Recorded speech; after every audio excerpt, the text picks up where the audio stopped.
Good morning, students. I am Dr. Monica Khetarpal, Associate Professor of Physics, Government Dungar college, Bikaner. आज मैं आपको BSc part second का तृतीय paper प्रकाशिकी उसके बारे में बताऊंगी। प्रकाशिकी में जो अभी तक के मेरे व्याख्यान हो चुके हैं, उसमें हमने फर्मा के सिद्धांत के बारे में सीखा है। फर्मा का सिद्धांत है कि प्रकाश एक बिंदु से दूसरे बिंदु तक जाने में उस पथ का चयन करेगा जिसमें लगा हुआ समय या तो न्यूनतम है या लगा हुआ समय अधिकतम है, अर्थात लगा हुआ समय चरम मान के बराबर है। इस फर्मा के सिद्धांत के उपयोग के द्वारा हमने प्रकाश के महत्वपूर्ण नियम ज्ञात किए थे। आज हम आवर्धन के बारे में देखेंगे। आवर्धन होता है प्रतिबिंब का आकार बटे बिंब का आकार। हमारे पास एक बिंब है जिसका कि आकार हमें ज्ञात है।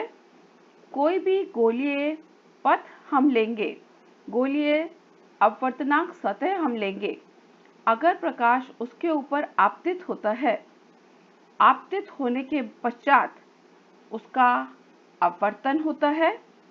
अपवर्तन के पश्चात हमें जो प्रतिबिंब प्राप्त होता है, उसके आकार की तुलना हम बिंब के आकार से करेंगे और आवर्धन का मान ज्ञात करेंगे। यह आवर्धन जो है, यह 3 प्रकार का होता है: पार्श्व, अक्षीय तथा कोणीय आवर्धन।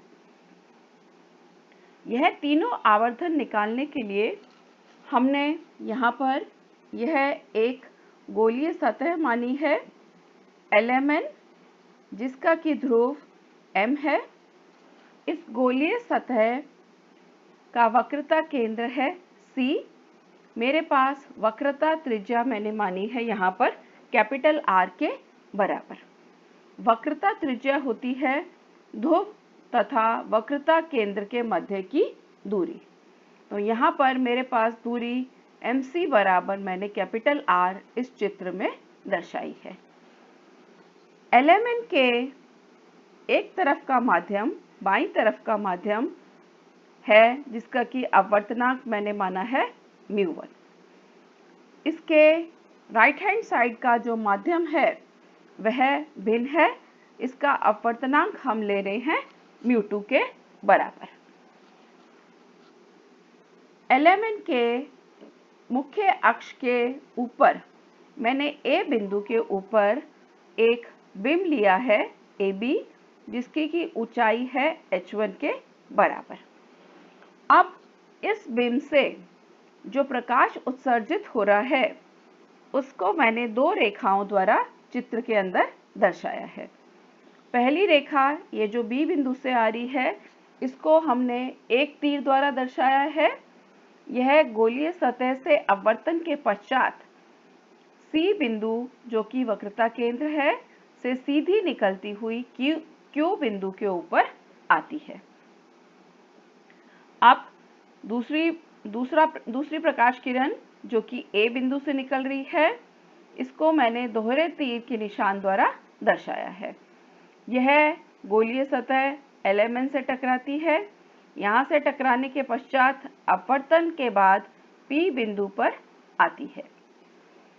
तो यह दोनों रेखाएं, जो कि पहली रेखा थी BCQ, दूसरी रेखा मेरे पास P बिंदु के ऊपर आ रही है, इन दोनों रेखाओं से प्राप्त प्रतिबिंब मेरे पास है PQ, जिसकी की ऊंचाई मैंने मानी है h2 के बराबर। यहाँ ऋणात्मक चिन्ह ये है, मैंने चिन्ह परिपाटी के अनुसार लिया है।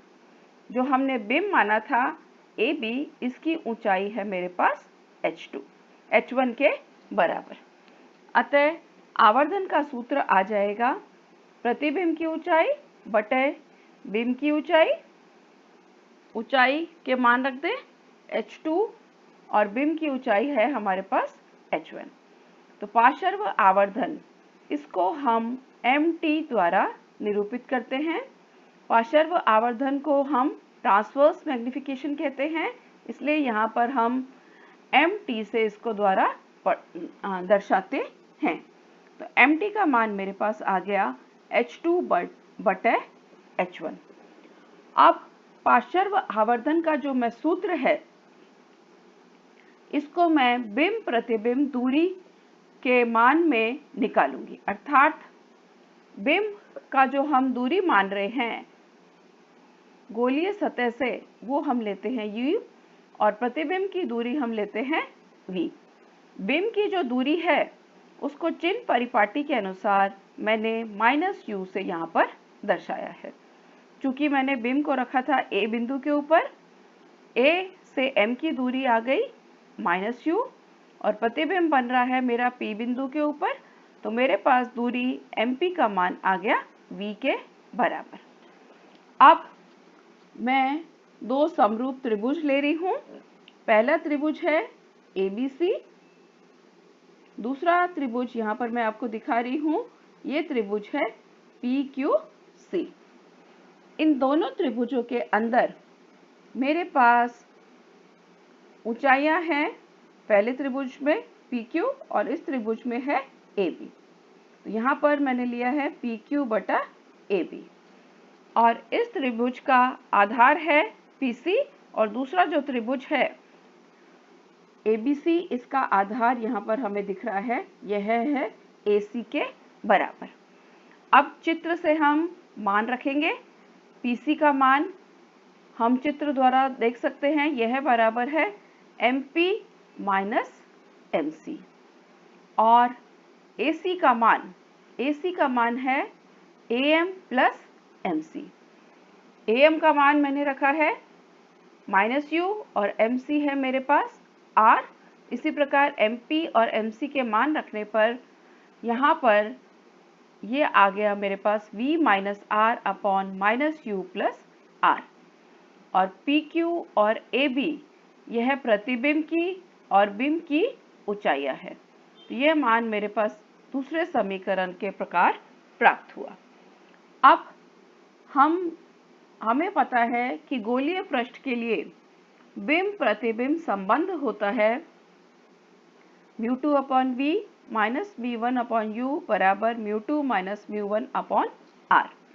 यहाँ पर μ1 की ये जो दो राशियाँ हैं इनको मैंने एक साथ लिया है। इसी प्रकार इस साइड में μ2 की दोनों राशियाँ एक साथ ली हैं। तो यहाँ से हमें v minus r upon u minus r प्राप्त हो रहा है μ1 अपॉन μ2 v बटा u। दूसरे समीकरण में भी हमने यही मान निकाला था।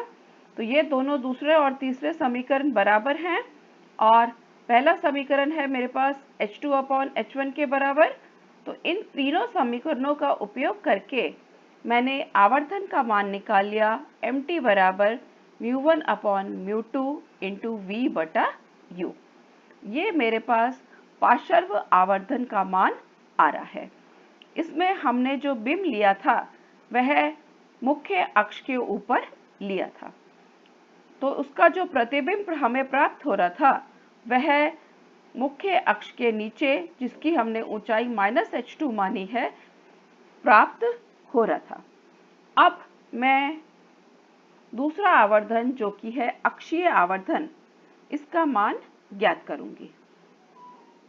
अक्षीय आवर्धन का मान निकालने के लिए हम जो बिंब लेते हैं वह लेते हैं मुख्य अक्ष के समानांतर।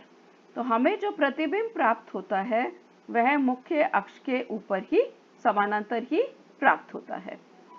तो अक्षीय आवर्धन में चूंकि आवर्धन का सूत्र होता है प्रतिबिंब की लंबाई बटा बिंब की लंबाई। प्रतिबिंब की लंबाई को मैं मान रही हूँ dv और बिंब की लंबाई को मैंने माना है du। अब dv और du का मान मुझे निकालना है। dv और du का मान निकालने के लिए मैं बिंब प्रतिबिंब संबंध का उपयोग कर रही हूँ। dv निकालना है, अतः मुझे इस समीकरण का डिफरेंशियल करना होगा। तो डिफरेंशियल कर दें। तो यहाँ पर चूंकि जो मेरे पास टर्म्स हैं μ1 μ2 ये कांस्टेंट्स हैं, कैपिटल R भी कांस्टेंट है क्योंकि वक्रता त्रिज्या कैपिटल R नियत होती है और जो दो माध्यम हम लेते हैं उनके अपवर्तनांक भी नियत होते हैं, इसलिए राइट हैंड साइड का जो डिफरेंशियल है यह मुझे 0 प्राप्त होगा। यहाँ पर मैंने डिफरेंशियल किया है, μ2 नियत हो गया और v का डिफरेंशियल मेरे पास आ गया -dv/v²। इसी प्रकार μ1 नियत है, तो यहाँ पर -1/u को डिफरेंशिएट कर दें तो ये मेरे पास आ जाएगा +du/u²। यहाँ से dv/du का मान ये मेरा इस समीकरण द्वारा प्राप्त हुआ। अब dv/du को हम नाम देते हैं अक्षीय आवर्धन। तो ये मुझे अक्षीय आवर्धन का सूत्र प्राप्त हुआ। अक्षीय आवर्धन और ट्रांसवर्स मैग्निफिकेशन अर्थात पार्श्व आवर्धन, ये दोनों में अब हम संबंध का मान निकालेंगे। चूंकि पार्श्व आवर्धन का जो सूत्र हमने अभी ज्ञात किया है वह बराबर है mt बराबर μ1/μ2 v/u। इन दोनों में संबंध स्थापित करने के लिए मैं क्या कर रही हूँ, ये जो मेरा ma का फॉर्मूला था इसको मैंने होल स्क्वायर की फॉर्म में यहाँ पर बना लिया। क्योंकि ये होल स्क्वायर बनाया है, इन दोनों को बराबर करने के लिए मुझे इसको गुणा करना पड़ेगा μ2/μ1 से, और ये मान हम यहाँ पर देख सकते हैं, ये बराबर है mt के स्क्वायर के। तो ma और mt के अंदर संबंध आ गया ma बराबर mt² इंटू μ2/μ1। तो ये दो आवर्धन हमें प्राप्त हो गए, पार्श्व आवर्धन और अक्षीय आवर्धन, और इन दोनों में हमने संबंध भी ज्ञापित कर लिया। अब तृतीय प्रकार का आवर्धन होता है कोणीय आवर्धन। कोणीय आवर्धन का सूत्र है mt बराबर tan θ2/θ1।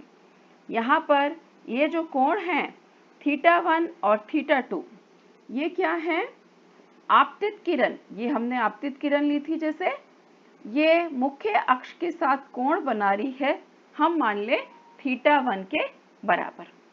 अपवर्तन के पश्चात यह P बिंदु के ऊपर आ रही है, यहाँ पर ये मुख्य अक्ष के साथ कोण बनाएगी θ2, अर्थात θ1 आपतित कोण है और θ2 अपवर्तित कोण है।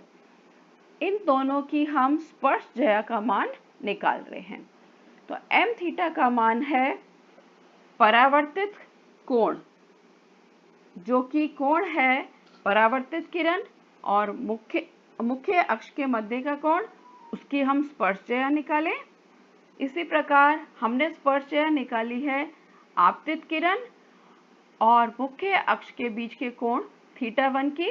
तो mθ का मान आ रहा है tan θ2/tan θ1। अब हमें ज्ञात है अपाक्षीय किरणें जो होती हैं उनके लिए θ1 और θ2 अल्प होते हैं। अल्प स्थिति के अंदर हम tan θ को लगभग sin θ के बराबर मान सकते हैं। तो यहाँ पर मेरे पास कोणीय आवर्धन का सूत्र आ जाएगा mθ बराबर sin θ2, यहाँ पर भी हम tan की जगह sin रखते हैं, बटे sin θ1। तो कोणीय आवर्धन mθ बराबर sin θ2 बटे sin θ1। तो ये हमारे पास तीनों प्रकार के आवर्धन हमने देख लिए, पार्श्व आवर्धन, अक्षीय आवर्धन तथा कोणीय आवर्धन। धन्यवाद छात्रों।